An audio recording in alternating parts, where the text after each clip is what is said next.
Why, hi, Pluto. What? Why are you rolling your eyes?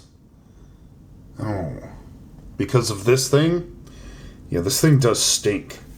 And yes, that is an actual potato. That is the real Potato Deadpool, the Canadian exclusive. But why are you rolling your eyes? Oh, that's right. So, Funko deals in nostalgia.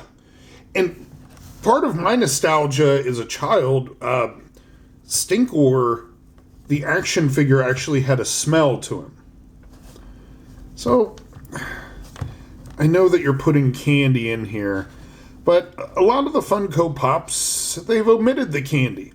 So what if they had omitted the candy and actually made this a scented dispenser?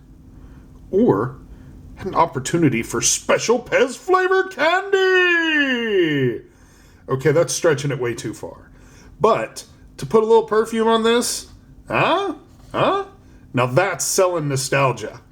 That's selling nostalgia. But this one right here, yeah, we could use a little perfume on this one too. Just saying.